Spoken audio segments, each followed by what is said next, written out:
सब दीन बोलै कोइली भोर बिन सरबा आई किए बोलै अधीरात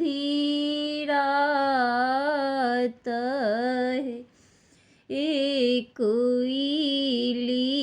शब्द सुनी पिया मोर जागत तखने चलल परदेस हे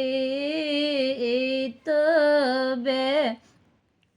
बचन सुन लेने कनिया से कनिया सुहबे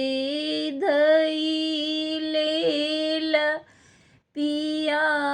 के पछोड़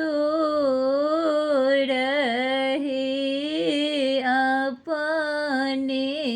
तजै छी पिया देश रे